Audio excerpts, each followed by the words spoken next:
नमस्कार, जय श्री कृष्णा। स्वागत करता हूं मैं आपका अपने चैनल कुंडली शास्त्र में। मैं हूं एस्ट्रोलॉजर रतन सिंह। सिंह राशि, सिंह लग्न, ये ऐसे लोग हैं कि जैसे बड़ा नाम और बड़ा काम। जी हाँ, परिवर्तन जो है वो आप लोगों के लिए हित में हो रहे हैं। जैसा दिख रहा है वैसा होता नहीं है। कई बार ऐसा है कि पर्दे के पीछे की कहानी कुछ और ही होती है। कई बार हमारे हित में है, कई बार हमारे हित में नहीं होती। लेकिन ये जो सप्ताह है आने वाला आप लोगों के हित में ही जा रहा है। नवमांश चक्र से आज मैं आपको समझाऊंगा कि आने वाला सप्ताह कैसे बड़े बड़े राजयोग लेके आ रहा है, कैसे आप लोगों के लिए बड़े नाम, बड़े काम, बड़ी इज्जत, बड़ी शोहरत जैसी स्थितियां बन रही है। देखिए, हमेशा खुश करने वाली जो बात होती है वो मैं हमेशा नहीं करता हूं। जैसी स्थिति है वैसी बताता हूं, लेकिन जैसी स्थिति है वैसी बताना जरूरी है। अच्छा हो रहा तो अच्छा बताना जरूरी है, ठीक है ना।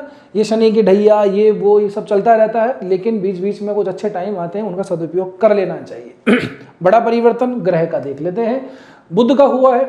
बुध उल्टे आ गए हैं, है ना। लौट के बंधु घर को आए, अपने ही घर पे हैं, स्वराशि के हैं, सूर्य के साथ में मिलन है, वक्री है बुध। आपके लिए लाभेश बनते हैं, साथ ही साथ के अंदर आप लोगों के लिए धनेश भी बुध ही बनते हैं। वक्री हो जाए ऐसा ग्रह तो क्या होगा। देखिए, ये जो भाव है 11वां भाव, जिस भाव में ये वक्री हो रहे हैं वो भाव आपके इच्छा पूर्ति का है, वो भाव आपके बड़े भाई का भी है, वो भाव मित्रों का है, वो भाव सीनियर का है, मैनेजर का है, वो आपके बॉस का भी है, ठीक है। वो आपकी डिजायर है, वो फुलफिलमेंट करना आपकी जीवन में कितना और कब तक हो पाएगा ये दिखाता है। वक्री हो जाना इस ग्रह का इस अपने ही राशि के अंदर यहाँ पे चीजों को विलंब दिखा रहा है। साथ में 5 तारीख को यही बुध अस्त भी हो गए थे। अब अस्त भी हैं, वक्री में हैं, तो प्रभाव कम हो गया है। चीजों में डिले आएगा, चीजों के अंदर थोड़ा सा विलंब आएगा। तो अपनी बात, अपनी फाइल अगर आगे बढ़ा रखी है तो अगर नहीं हो काम, समय पे ना हो तो बस शांति रखिएगा। ये थोड़े दिनों के लिए रहेंगे, लगभग जुलाई के तीसरे सप्ताह के आसपास, 21-22 जुलाई के आसपास आकर के ये मार्गी होंगे, फिर जाकर के आगे बढ़ेंगे, ठीक है ना। साथ ही के अंदर अपने किसी क्लोज फ्रेंड से आप लोगों को मिलना है तो वहाँ पे भी हो सकता है कि थोड़ा सा डेट आगे पीछे हो जाए, तो इन चीज़ों में थोड़ा डिसिप्लिन बना के रखिएगा। बाकी और कोई खास चिंता वाली बात नहीं है, ठीक है। फिर परिवार, कुटुंब, इसका भी स्वामी यही बनता है।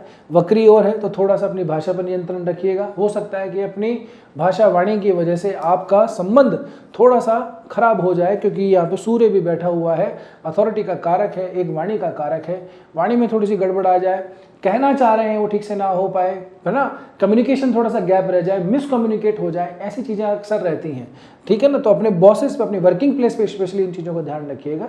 बाकी कोई खास चिंता की बात नहीं है। अब बात करते हैं कुछ चमत्कारिक चीज़ों की, कुछ स्पेशल बातों की।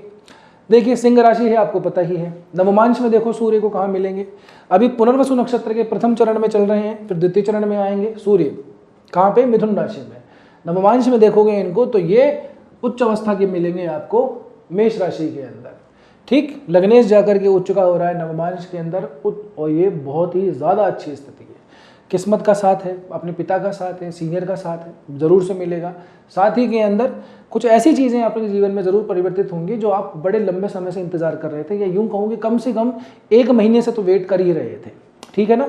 ये स्थिति इस महीने के अंदर शायद ही दोबारा आएगी। मतलब जब तक सूर्य मिथुन राशि में तब तक तो मुश्किल ही है, उसके बाद में फिर देखते हैं कहाँ पे गणित बैठती है। लेकिन अभी वर्तमान में सूर्य का उच्च का रहना, अब यहीं पे आपको मंगल भी मिलेंगे। मंगल भी जो है आपका नवम भाव का स्वामी है। नवमांश के अंदर यहीं पे मंगल मिलेंगे।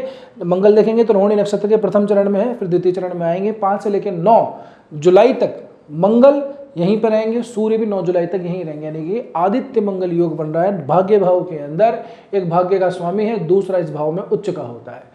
तो भैया ये समय जो है ना आप लोगों के लिए, ये ऐसा जबरदस्त रॉकेट बूस्टर टाइम है।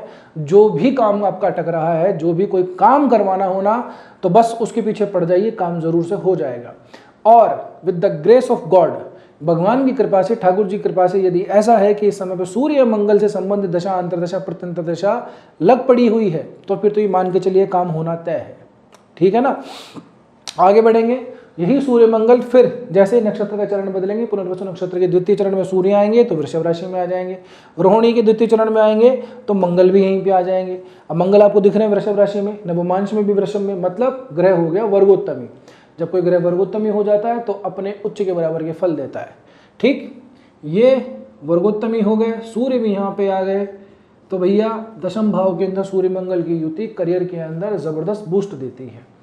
ये उन लोगों के लिए स्पेशली ज़्यादा लाभकारी, महत्वपूर्ण ज़्यादा है जिनकी इन दोनों ग्रहों से संबंधित कोई भी महादशा, अंतरदशा, प्रत्यंतरदशा चल रही है।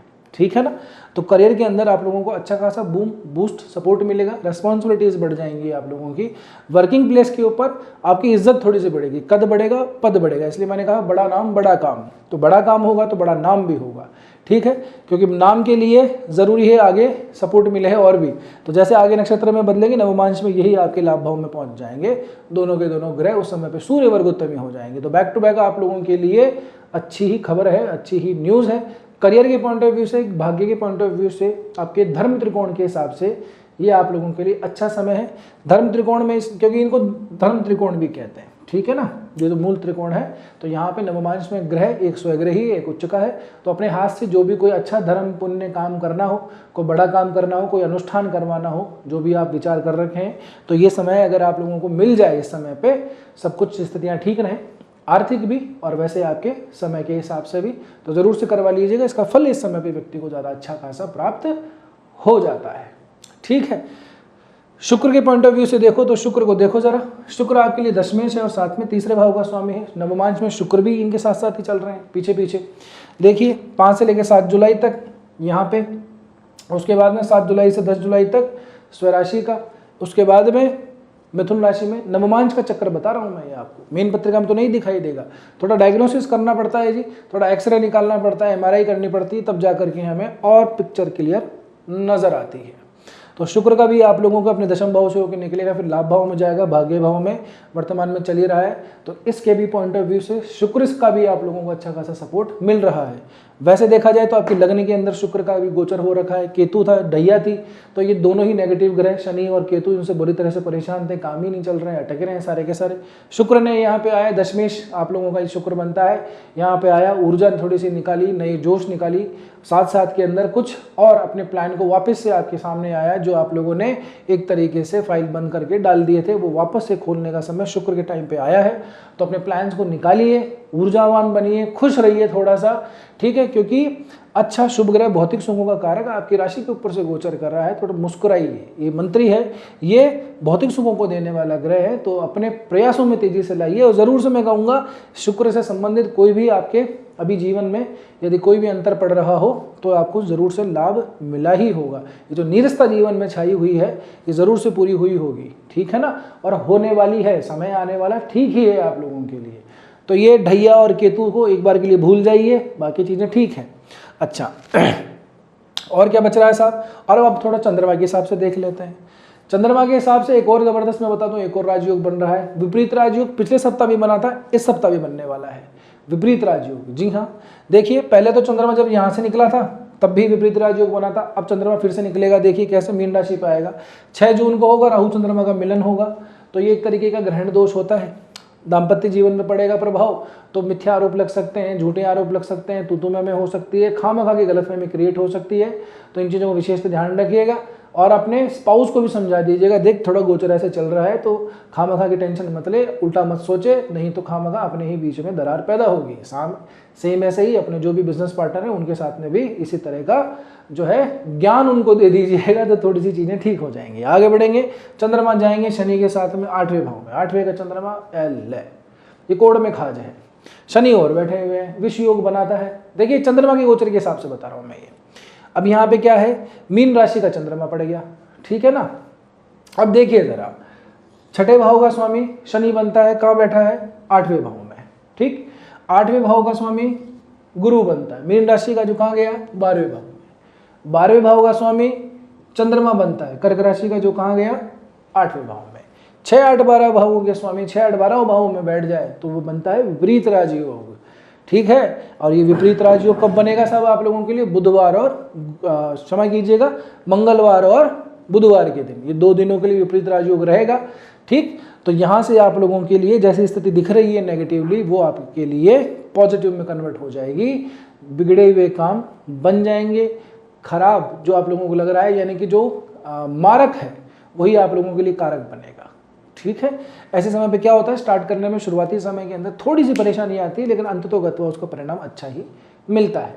तो शत्रुओं का भय हो, चाहे आप लोगों को किसी और तरीके का कोई भय हो या फिर किसी खर्चों से, किसी व्यय से आप लोग परेशान हो, तो ये चीज़ें आप लोगों के लिए अंततोगत्वा इन 2 दिनों के अंदर बिल्कुल रिवर्स तरीके से काम करेंगे।